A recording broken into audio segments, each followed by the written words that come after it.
Did you know that you can easily create a reverse image of a stencil? Or what about layering stencils for a bold new look? Today I'm going to share with you how that can be done.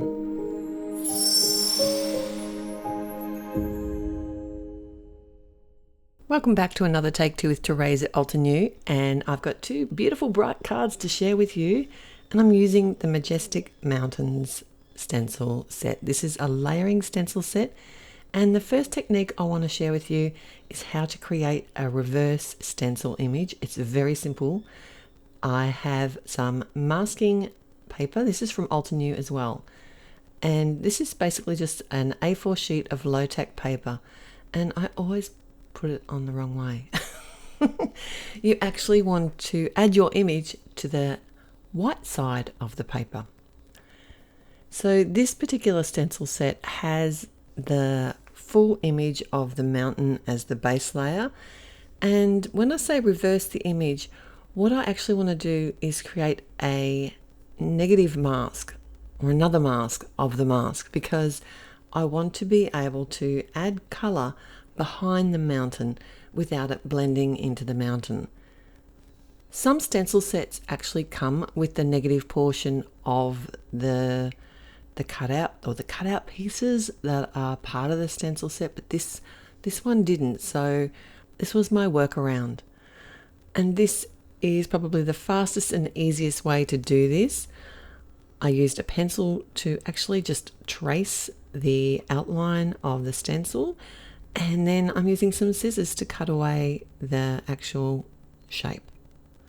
So imagine the possibilities. You can actually do this with so many of your stencils.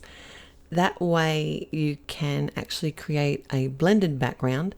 And the great thing about this technique is you can keep these masks and reuse them. So I know it does seem like a bit of a pain, fussy cutting. Not many of us like it. I actually don't mind it. I've got an A2 piece of 80-pound Nina cardstock here, and I'm blending out the 4 layers of the stencil.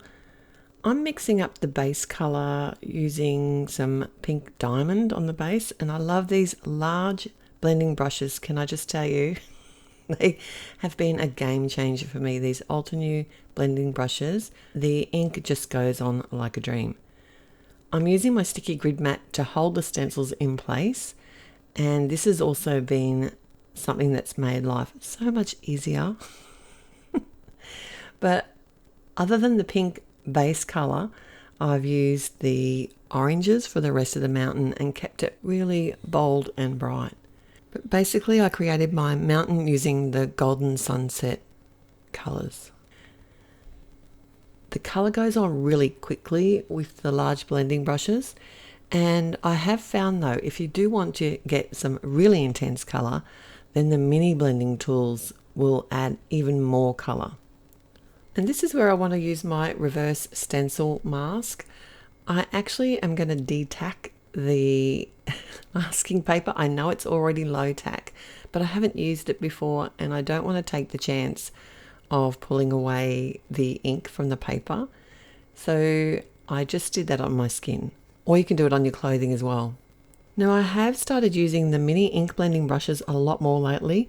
I find that I can get some real intense coverage even in the lighter shades. So that's why I flipped across to this color here. I do like the sky with that bit of white in it.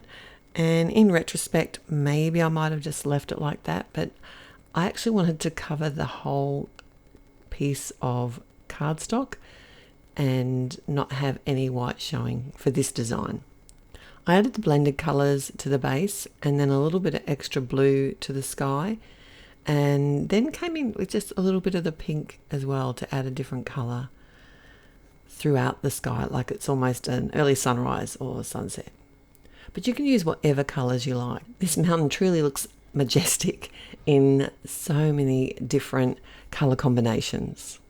In both of today's cards, I'm going to be using different combinations of color for the red crown cranes. There's 2 birds in this die set, and I will list all the colors that I've used today in the description at the blog, which will be linked below. Let me know in the comments below if you like to change up the combinations of colours, or you're one of those people who has to create things in the colour that they're intended, because I'm sure these red crowned cranes aren't normally grey and black.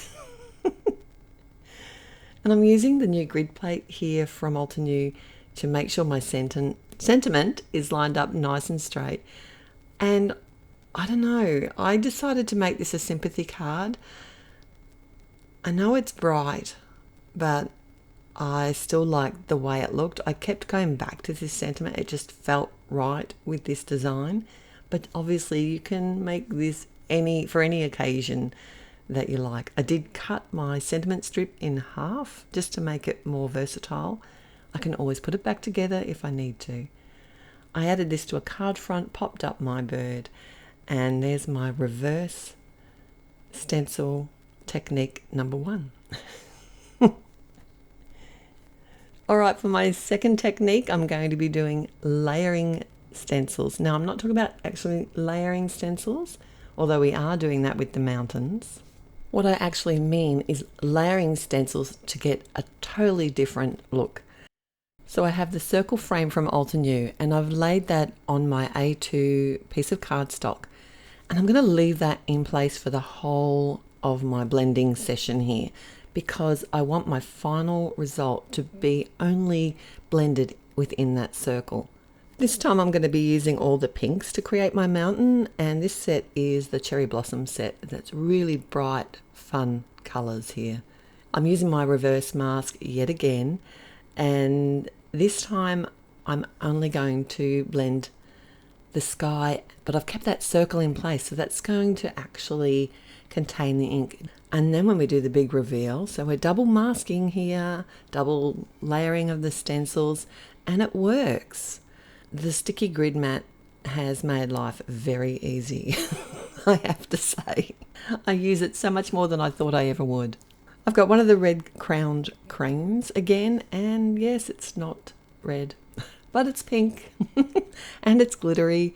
And I've added a fancy Enjoy sentiment, which I have layered up a couple of times, and it's got some black cardstock on top. I add that with liquid glue. I find that's a much easier way to layer the really fine die cuts like this, and also to make sure that it gets a nice hold on the card. But you can use whatever glue suits. A double-sided adhesive sheet would work, and you could just die cut it out when you do the cutting of the actual sentiment. And here's the two cards together now, starting with my double layered stencil. And then my first card, which was the sympathy card, which I shared how to create a reverse of your stencil so that you can blend outside the stencil very easily with a nice crisp edge. Thanks so much for joining me here today. I'm so glad you did. Let me know in the comments below which card's your favourite today. And I look forward to seeing you back here real soon. Till then, bye.